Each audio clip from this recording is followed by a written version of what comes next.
光耀，你胳膊受伤了，早点回去休息吧。那我等你。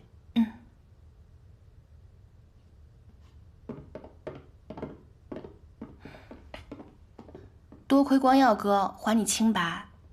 你就一点不想知道我为什么不怕他冤枉我吗？刺客的钱包我早就搜过了，不是只有你的光耀哥哥才那么细心。我必须要告诉你，无论是推理能力还是心思缜密，我哪一点都不比他差。你笑什么？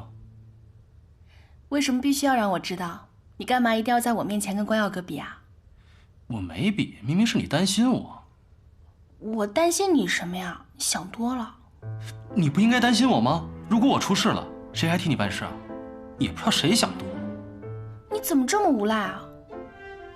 那你还提无赖包撒？我走了。哎，夜深了，我送你吧。你这2天走背字，别又让人给绑了。我走背字也是从认识你开始的，好不好？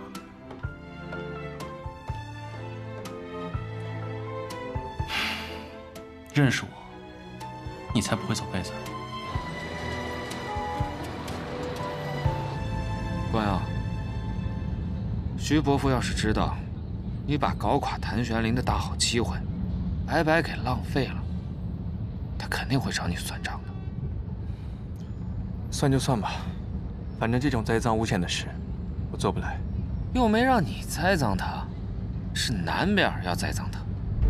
你顺水推舟，扳倒谭玄龄也算是不辱使命，何乐而不为呢？你以为南边会这么好心，替我们除掉眼中钉吗？自然是没安好心。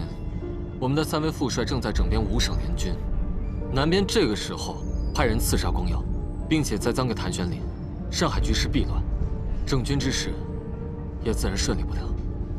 你现在倒是明白了，光耀，你一开始就要求自己亲审此案，是不是防着徐伯父借此做文章？你既然自己亲自审过了，徐伯父便不好再借题发挥了。洪琛，有些话心里知道就好，不必说出来。知道不端，你却偏要做个正人君子，我是替你不值啊。没有什么值不值，只有该不该。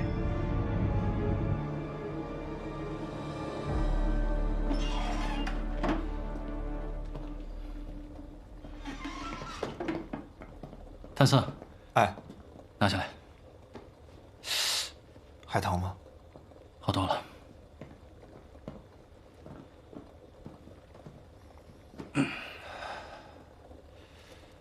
司令，你说这刺客真是南边派来的吗？你觉得呢？我觉得不像。你想啊，咱们谭家军跟革命党又没有什么深仇大恨，那怎么就把矛头指向咱们了呢？你再者说了，你要论起来的话，那徐督军、裴督军那都杀过革命党啊，要找麻烦先找他们才对啊，那找咱们干嘛？事情没你想的那么简单，只不过现在死无对证，只能按革命党处理了。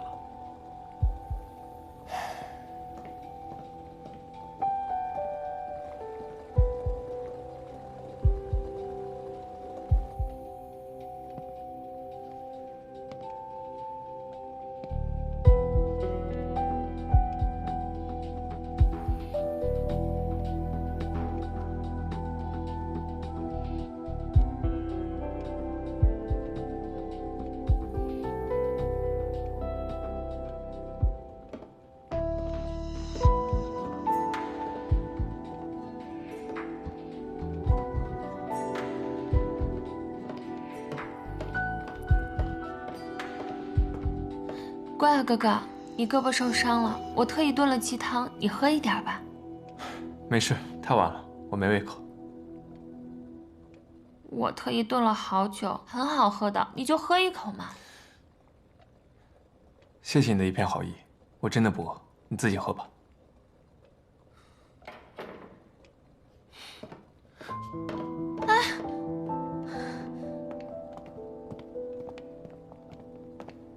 婉清，你回来了。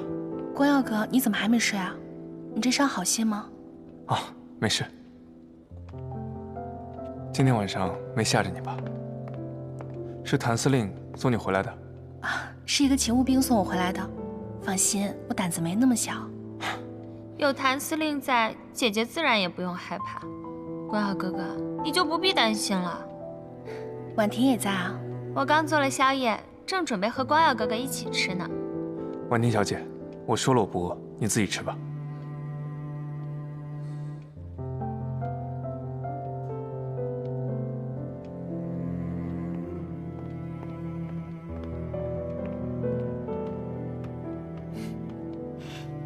那我也先上去休息了，你早点睡，伤还没好。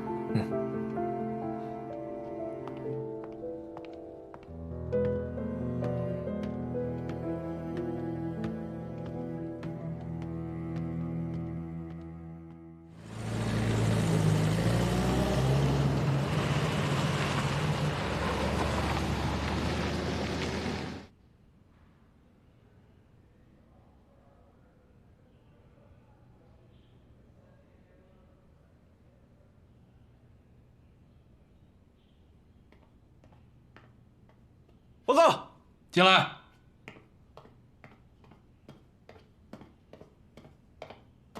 司令，门口有位姓廖的先生求见。不见，说我不在。廖先生说，10年前他是您父亲的随军医生。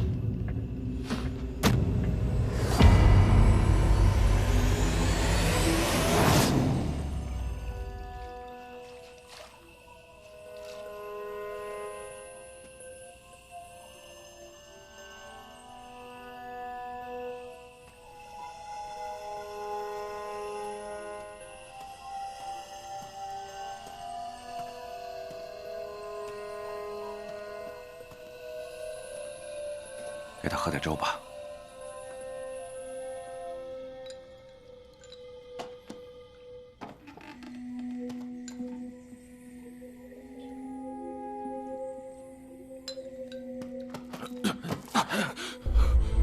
兄弟，出什么事情了？快，司令和大公子在前方山谷遇上了马匪，快去支援！哎，学林。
司令，玄林，廖叔，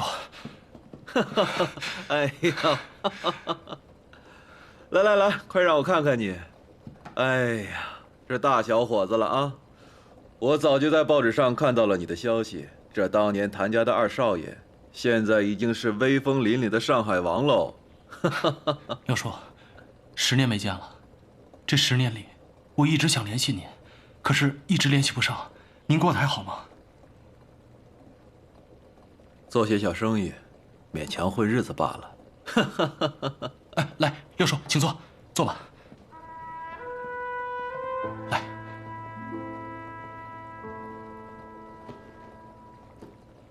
来，谢谢。廖叔，我知道，当年。你是因为在罗督军面前据理力争，反对取消谭家军的番号，所以才被罗督军驱逐的。当年遇上马匪，辎重被劫，你父亲战死，这罗督军不仅没有抚恤，还把所有战败的原因都加在了你父亲头上，连番号一并取消，未免太让人心寒了。这一战，让我们谭家多少年都抬不起头来。我带着兄弟们打了无数胜仗，可是到现在还有人在嚼舌根，说我们当年连马匪都打不过。人言可畏啊！你父亲生前军功显赫，可这最后一场败仗，把他一辈子的名声都打进去了。六叔，其实我想问你，当年那场仗的惨状你也看到了，你心里有没有一点怀疑呢？其实我一直怀疑，你父亲遇上的不是马匪。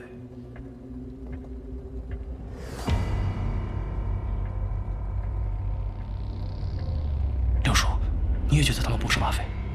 马匪只为劫财，一般不会斩尽杀绝。可当时，他们炸毁山石，封住山谷，你父亲、你大哥，还有所有的部下全部阵亡。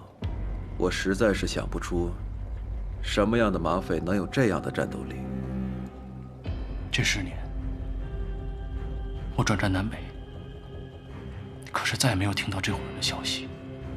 如果他们真的是马匪，不可能干一票就金盆洗手了呀。可惜，当年没有一个幸存者。我每次梦见我父亲，我都想跟他问问，当年到底发生了什么。可惜梦就醒了。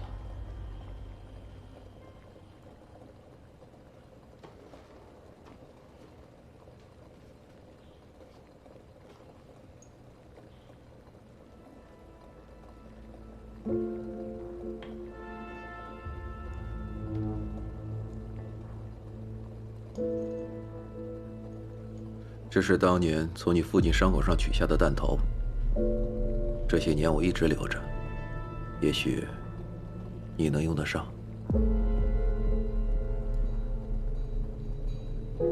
开花弹。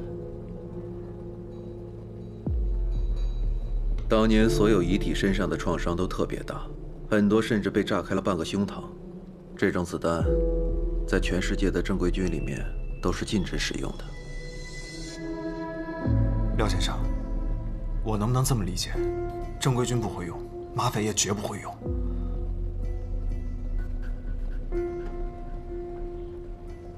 玄林，我还想跟你说，很多事情并不像你眼前所看到的那样。当年谭家受到的冤屈，今天不要再加在别人身上。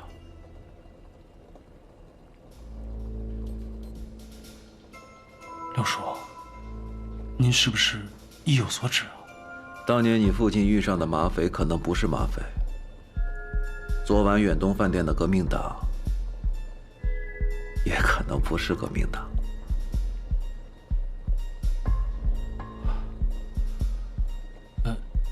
六叔，那您现在做什么生意啊？己所不欲，勿施于人。过去的事，今天的事，还望小谭司令都能寻得真相。好。已经登报结案了，确实是革命党所为。副帅，儿子实在无法罔顾真相。真相并不重要，你这样心慈手软，你怎么斗得过那姓谭的？到手的机会你都抓不住。是儿子错失良机，请您责罚。罢了，你性格刚正，真让你做了违背内心的事情，怕是你心里也过不去。谢父亲谅解。这政治啊，就像下棋，失去了先机，便再也无法挽回。好在这胜负也不是一局定输赢的。谭玄林签下的约法3章第1条，遣散安置谭家军的期限马上就要到了，这一局我们必须赢。是。廖叔，昨晚除了刺客，督军府已经下令，命我全城搜捕革命党。这市面上且得乱一阵子了，生意不好做，您多加小心。好的。不过我一生意人，谁又会找我的麻烦呢？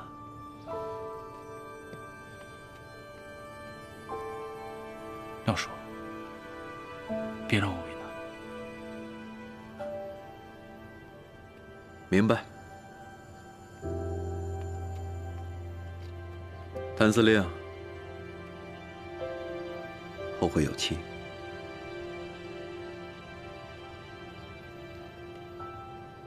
廖先生，后会有期。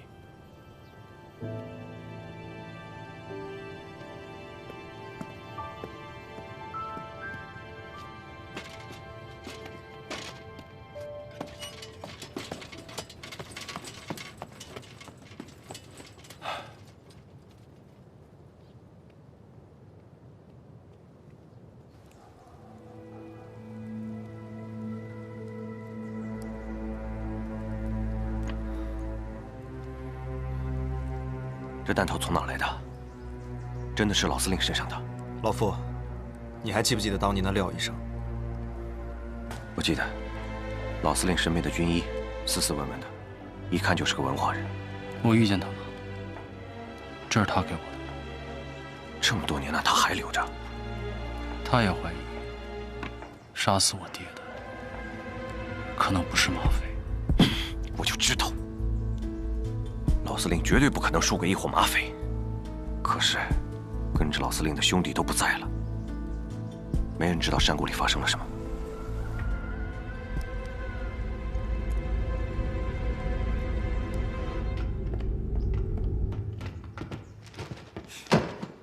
就司令，居然把这姓谭的排在我们前面，还说他是什么4少帅之首，哎，有没有搞错？就凭他？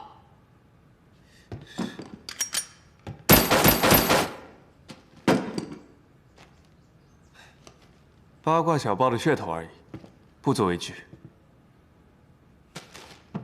谭玄林他就是一马匪土包子，凭什么和我们相提并论？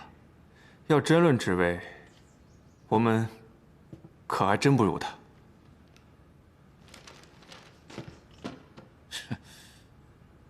不过是个傀儡司令罢了，有什么好得意的？我最见不惯他这副小人得志的样子。他迟迟不肯解散谭家军，只怕是不想当这个傀儡。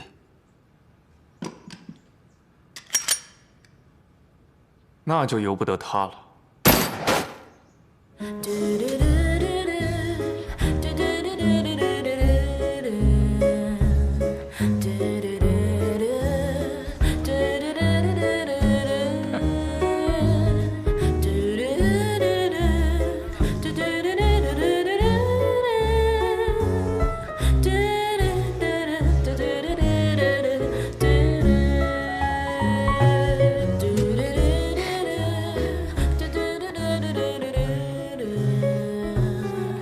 总统大人，好久不见。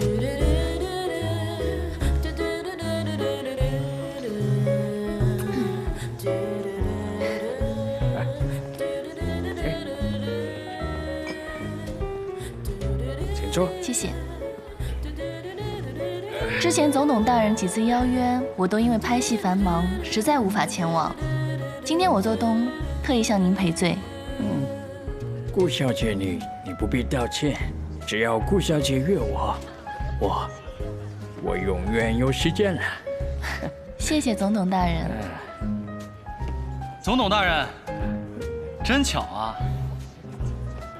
谭司令，谭玄林，秘书说你晚上约了人，费安顿，不是，这俩怎么整一块儿？看来我们应该不是偶遇吧？什么事儿都瞒不过您的眼睛。我约了您好几次，都被您的秘书给挡下来了，所以我才借顾小姐的面子，希望您不要见怪啊。约瑟夫先生是我的好友，你却把他当作刺客抓了起来。谭司令，这是县官上任给我一个下马威嘛。总统大人真是中国通啊，下马威都知道。但是这个词用在我的身上非常的不合适。在您的面前啊，我是马首是瞻。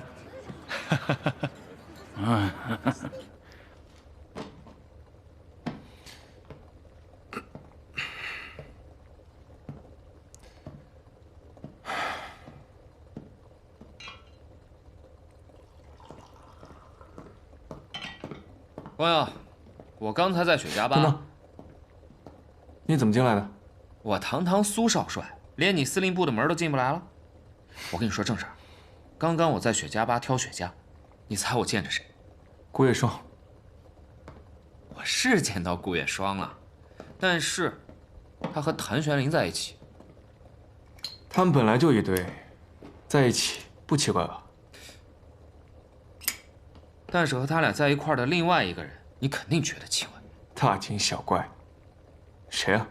费安顿。你想见上？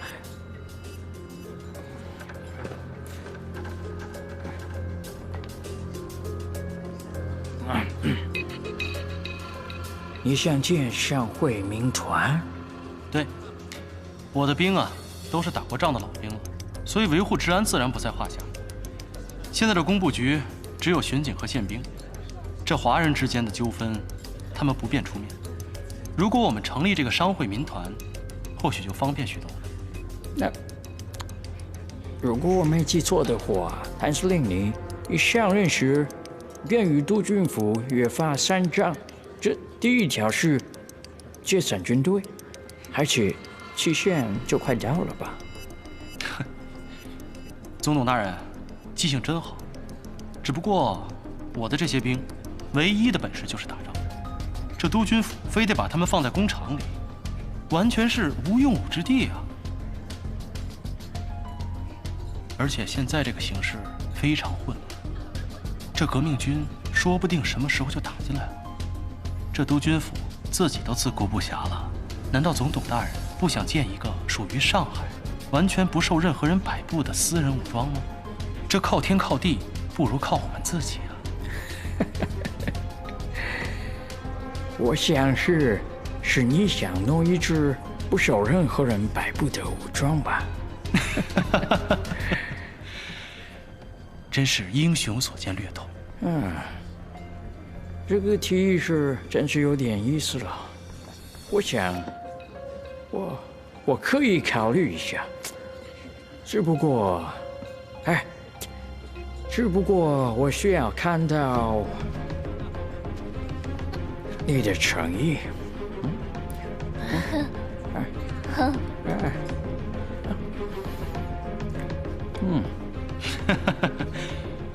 总统大人放心，我会给你安排一个非常浪漫的夜晚。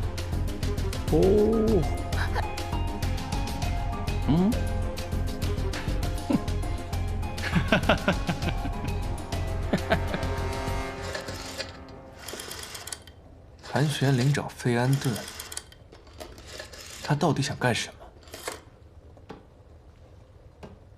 甭管他想干什么，对咱们来说都不是一件好事儿。我记得你和费安顿的女秘书有些交情。那只是我众多仰慕者之一，也算是有些交情吧。反正那洋妞挺喜欢我的，你说吧，要我帮你办什么事？你帮我去问问，他们到底聊了些什么。Oh dear, we have married so many years. I don't even know you are so romantic. I couldn't be happier this anniversary. Anything but you want, darling. 小叔叔，你也太坏了，都安排好了不告诉我，害我紧张半天。你就不应该紧张，有我在啊，谁也不能占你便宜。那倒是，我这辈子有小叔叔就够了，我都不用嫁人了。哎，行了行了，回去吧啊，开车慢点。那我走了，慢点，拜拜。开车慢点啊。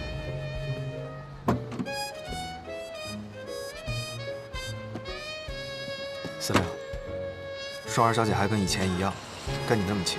她当然跟我亲了，她的命是我捡回来的，能不亲吗？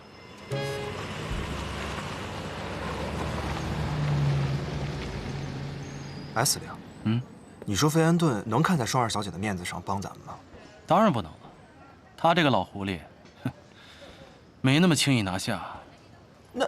那你还不着急？这眼看着就到这解散的日子了。这饭啊，要一口一口的吃，路呢要一步一步的走。嘿，真厉害！哎，我要是你，早就吃不下饭，睡不着觉。哎，有句话叫什么来着？就是形容那个天在你面前，库嚓一下就塌下来了，然后你还面不改色的。老子15岁那年，天就塌下来了。放心吧，谭家军的天塌不了。开门！哎！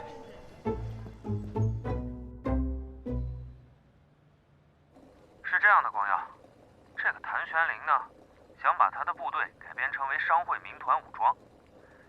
你看这样。好，我知道了。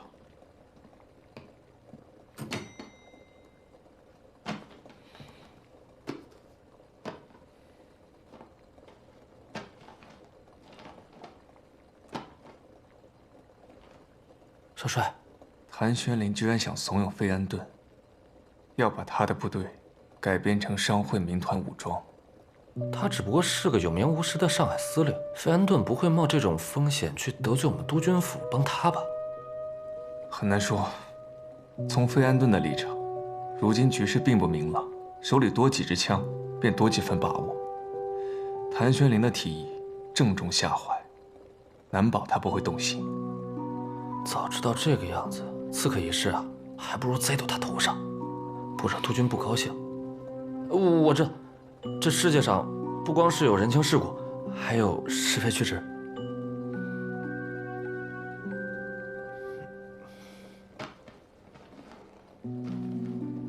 看来我有必要拜访一下这位总董事大人。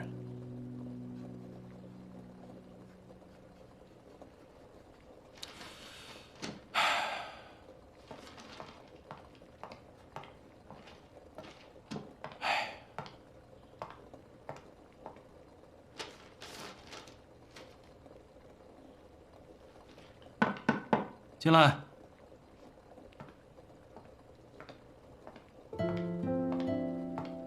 怎么是你啊？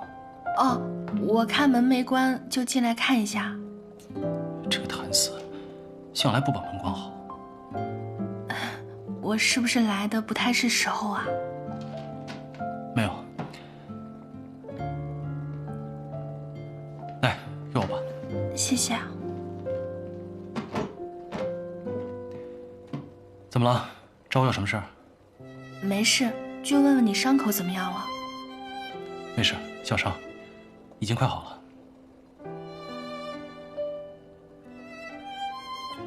你今天不太高兴？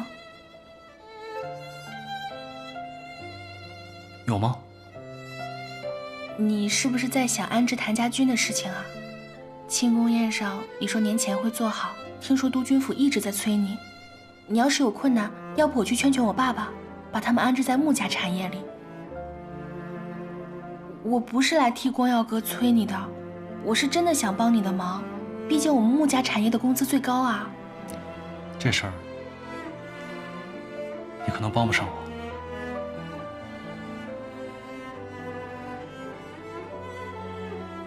我。啊，放心吧，我这么唯利是图的人呢，需要你的时候一定会找你帮忙的，不会客气。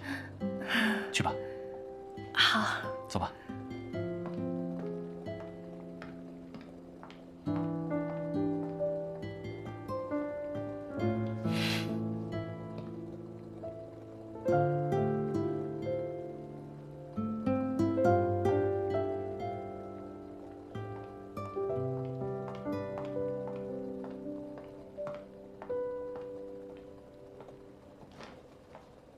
光耀哥，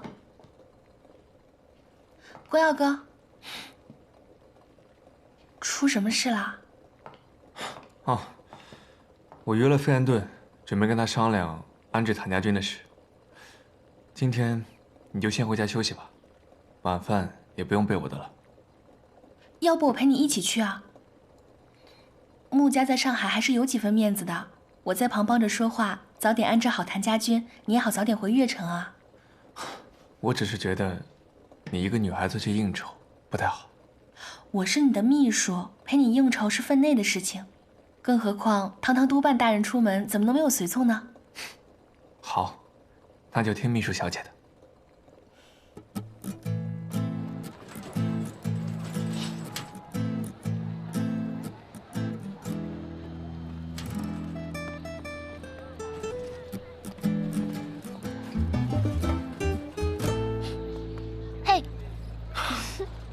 小叔叔日理万机的，怎么今天有空请我吃饭？你帮我约到了费安顿，我肯定要好好感激你一下。那一顿饭可不够，我今天可是为了见你，连费安顿的邀约都拒绝了。他邀请你干嘛？不会是因为我借你的面见他，他为难你吧？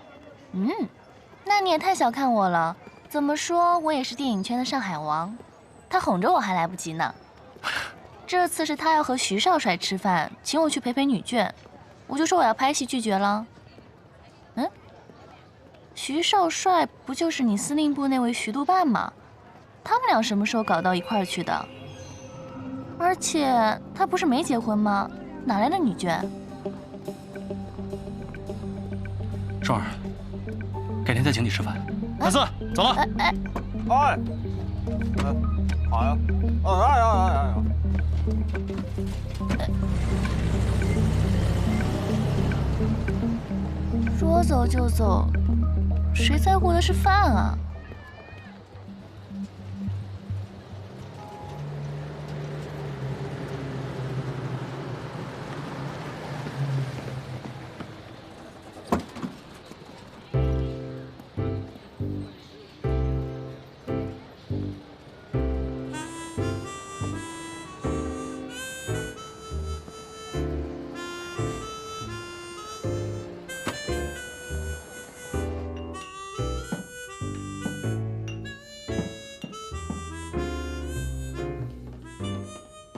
请。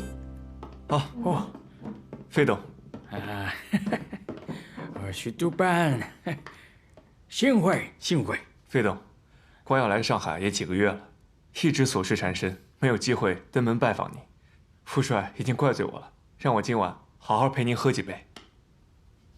对了，这位小姐可是穆公从日本归来的女儿吗？是吗？让我介绍一下，这位是穆婉清小姐，现在是我的外文秘书。穆小姐前几次酒会都是惊鸿一瞥，今日一见真是气质不凡，不愧为上海第一千金。总统大人过奖了，以后在上海的工作还请总统大人多指教。那我乐意为穆小姐效劳。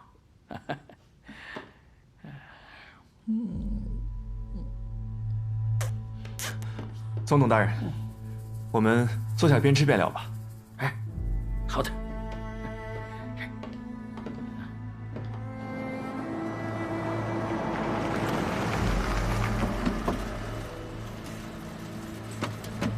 司令，穆小姐跟徐督办吃饭，你还要盯着呀？你是不知道，费安顿这个老色鬼，徐光耀对付不了。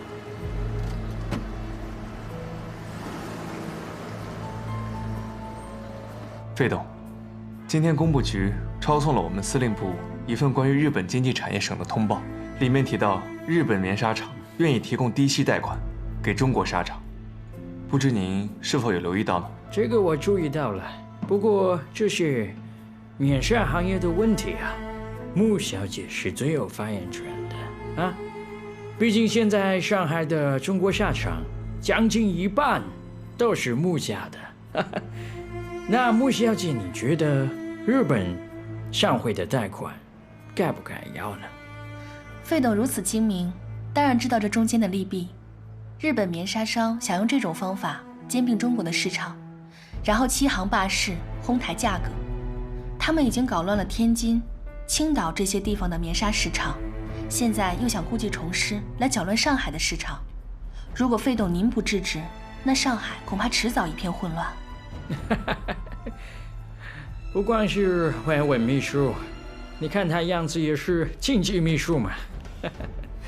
不过你们木家自己有棉花供货商，也有码头仓库，也有固定的销售渠道，想必不会受到影响吧？可这棉纱行业是国计民生的行业，是关系到老百姓的。如果落到日本人手中，不免受制于人。费董，您设想一下，如果这以后啊，我们军用的棉衣、老百姓的棉被、医用的纱布，全部都要从日本人手里拿，想必你也不安心吧？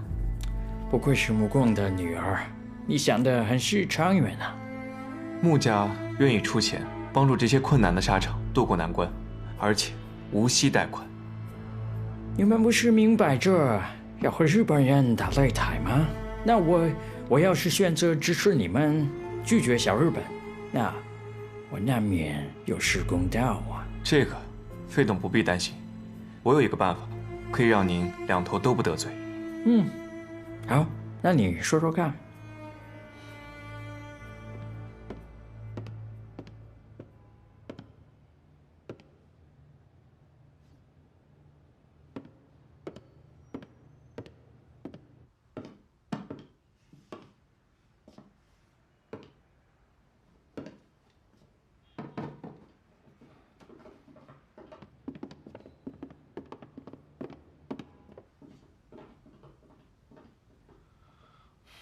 费董，谭家军正在等待解散安置。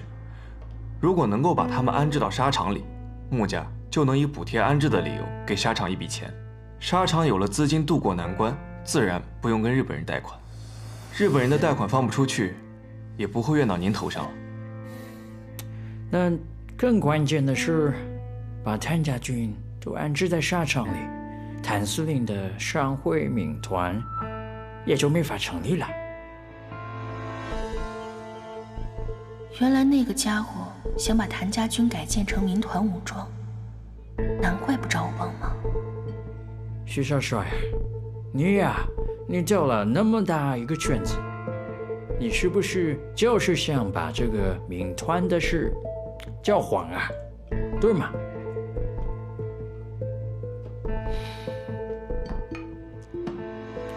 费董啊，我和您交个底吧。上海是受督军府的管辖范围，督军府是不会承认有民团武装的存在，所以最好的方法就是把他们安置到产业里做工人。穆小姐，此事关系到你们穆家的利益，那你是让我得罪日本人和谭司令？难道你不该先和我喝几杯吗？那你只有表示一下你的诚意。来，来。费董啊，穆小姐酒量浅，还是我陪您喝吧。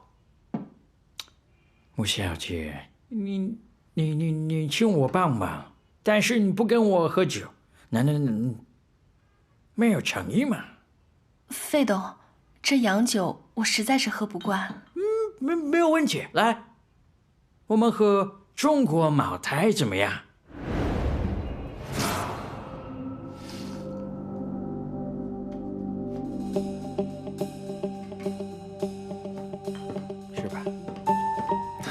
来，慢点。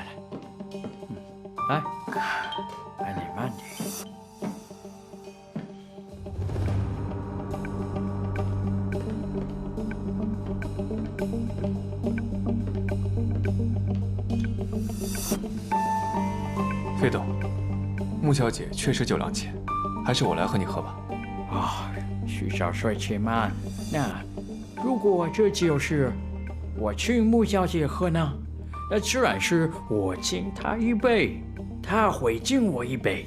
那到你这里可就不合适啊。那费董先生打算怎么喝呢？6，我很喜欢6是个好数字。那这样吧，他喝1杯，你替他喝6杯，如何？泪化成雨，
走了几年了。